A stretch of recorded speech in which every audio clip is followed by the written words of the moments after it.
Even though he needs no introduction, but he's a lawyer practicing in the Supreme Court of India and is a spokesperson for Hindu Front of Justice.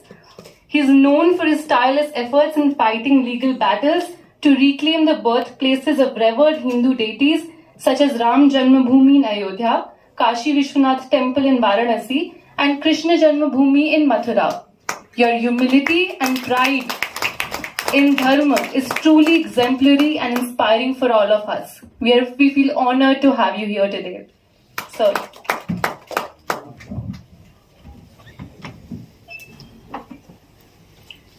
धर्म संस्थापना के देवता भगवान श्री कृष्ण के चरणों में मेरा नमन। परात्पर गुरु doctor Jayant Balaji Athawale के चरणों में मेरा नमन। मंचासीन सारे रिस्पेक्टेड सीनियर्स, आप सब यहाँ पे आए, मेरे सीनियर्स, मेरे भाई बहन। ये जो अभी मणि जी ने इंट्रोडक्शन दिया, रियल हीरो, ये सारी चीज़ें, एक्चुअली मैं मानता हूँ कि इन सारी चीज़ों की जो प्रेरणा है, जो उसके रियल हीरो हैं, वो ईश्वर है, मेरे गुरुदेव हैं, और उसके बाद कोई है तो मेरे पिताजी हरिशंकर जैन हैं, जिन्होंने ये सारी चीज़ें की, जिनके मार्गदर्शन में सारी चीज़ें चल रही हैं। मैं उसी कड़ी को आगे बढ़ा रहा हूँ। अब अगर इस टॉपिक पे आते हैं, ये जो किताब माननीय अमित जी ने लिखी है, तो जब मैंने ये किताब पढ़ी थी और इसका अध्ययन किया था, तो मैं ऐसा मानता हूँ ये किताब अमित जी ने बहुत ही वेल रिसर्च डॉक्यूमेंटेड फॉर्म में इसको हम सबके सामने रखा है। और माननीय वीरेंद्र जी ने तो इस किताब को जिया है, इसके हर एक घटना को पिछले 8 साल से, इसके दंश को वो झेलते चले आ रहे हैं। और जिस तरह से भी आपने देखा कि यहाँ पे माननीय अमित जी ने हाईलाइट किया, कितनी शॉकिंग चीज है कि एक पिस्टल, एक बंदूक जो मर्डर ऑफ वेपन बताई जाती है, एक हमारे हिंदूनिस्ट एडवोकेट है, एडवोकेट संजीव पुनालेकर, उनको गलत ढंग से अरेस्ट किया जाता है। और ये सारे एडवोकेट कम्युनिटी की लिबर्टी के ऊपर कितना बड़ा प्रश्न है। और ये प्रश्न यहां तक जाता है कि अगर कोई वकील कोई केस डिफेंड कर रहा है तो उसकी पर्सनल लिबर्टी कभी भी खत्म हो सकती है। ये किताब, ये पूरा केस उसका जीता जागता उदाहरण है। घटनाक्रम ऐसे है कि एक क्लाइंट अपने वकील को बताता है कि उसने मर्डर वेपन डिस्ट्रॉय कर दिया है, डिसमेंटल करके फेंक दिया है क्रीक में। 7 करोड़ रुपए खर्च किए जाते हैं उस क्रीक से, उस नदी से मर्डर वेपन को रिकवर करने के लिए। और जो डिसमेंटल करके बंदूक फेंकी गई थी वो वापस साबुत बंदूक बन के चली आती है। कोई बैलिस्टिक रिपोर्ट नहीं है कि इसी बंदूक से मर्डर हुआ। जब पूछा गया कि क्या इसी बंदूक से मर्डर हुआ है, तो बोला गया कि ये बंदूक अभी स्कॉटलैंड यार्ड भेजी जाएगी। मतलब ये कोई पिक्चर की स्टोरी नहीं है, ये रियल एक इंडियन कॉन्स्टिट्यूशनल सिस्टम में स्टोरी चल रही है। बोला जाता है कि इस बंदूक की स्कॉटलैंड यार्ड भेजी जाएगी, वहां पे इसकी जांच होगी। आज तक उसकी कोई रिपोर्ट आई नहीं। स्कॉटलैंड यार्ड से इंडिया की कोई ट्रीटी नहीं है। तो ये सारे इंसिडेंट्स, और साथ ही साथ जो एडवोकेट उनको डिफेंड कर रहे थे, उनको करीब 60 दिन से ऊपर जेल में रहना पड़ा, एडवोकेट संजीव पुनालेकर को। तो कितना मतलब एक आपने क्लाइंट के स्टेटमेंट में वकील को अरेस्ट कर लिया जो उस केस को लड़ रहा था।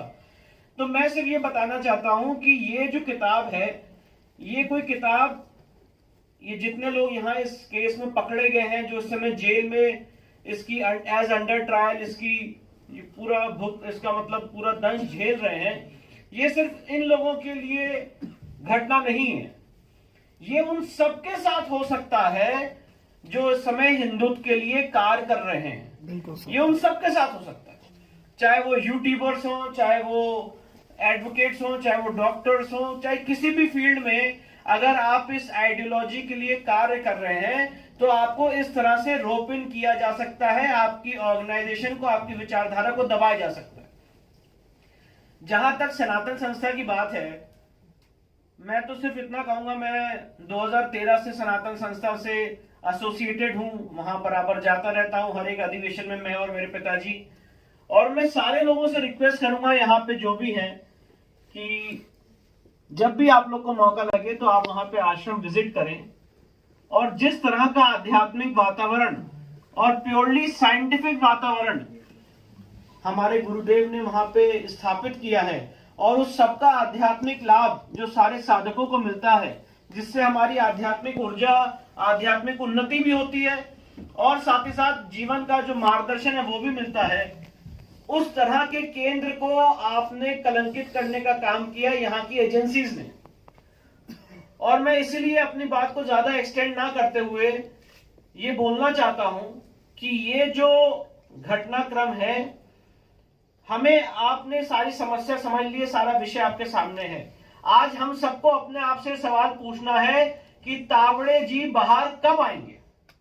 हम और आप क्या कर सकते हैं आज इस मीटिंग से निकलने के बाद, इस चीज को हमें तय करना है। चाहे मुझे पुष्पेंद्र जी की बात हमेशा बहुत याद आती है। वो एक बात बोलते हैं कि जो चीख सकता है वो चीखे, जो चिल्ला सकता है वो चिल्लाए, और जो कुछ नहीं कर सकता है वो इन लोगों के पीछे आके खड़ा हो जाए। तो कम से कम ये जितने लोग आज निर्दोष जेल में बंद हैं, जिनको बेल नहीं मिल रही है, जिनके साथ गलत किया जा रहा है, इसको हर आदमी अपनी लड़ाई समझ के अपने अपने माध्यम से लड़े, अपनी बात लोगों के सामने रखे, इसके बारे में बात करे, और इसके लिए सारे फैक्ट्स आपको इस बुक में मौजूद है। तो मैं सिर्फ इतना कहना चाहता हूं कि जो लोग निर्दोष हैं, एक्शन टेकिंग बात भी हमें करनी है कि उनको कैसे आगे निकाला जाए, उसके ऊपर भी हमारा एंडेवर रहना चाहिए। क्योंकि हमें पता है ट्रायल पिछले 2015 से लेके 2023 तक 8 साल हो गए ट्रायल चल रहा है। पूरा शैम इन्वेस्टिगेशन है, रूइंड इन्वेस्टिगेशन है।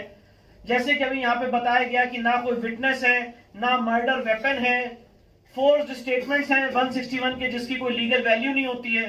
तो इन सारी चीजें में आपको ये सवाल पूछना चाहिए कोर्ट से और जुडिशरी से आके कि भाई आपने कैसे इनको बिना बेल के जेल के अंदर रखा हुआ है। जस्टिस कृष्णा अय्यर ने कहा था कि bail is the general rule and jail is the exception. यहां पे तो उल्टा हो रहा है, जेल को आपने रूल बना दिया है और बेल को एक्सेप्शन कर दिया। तो इसीलिए मैं सिर्फ इतनी बात कहना चाहता हूं कि इस चीज पे हमें सबको सोचना चाहिए, चिंतन करना चाहिए। और जो लोग सनातन संस्था पे, हिंदू जनजागृति समिति पे और उनके कार्यकर्ताओं पे, उनके साधकों पे इस तरह की कॉन्स्पिरेसी रच रहे हैं, उन्हें कभी जीवन में एक बार जाके सनातन संस्था को जाके देखना चाहिए कि उनका हिंदू दर्शन है क्या। तब मुझे लगता है कि आप पूरी बात समझ पाएंगे। धन्यवाद।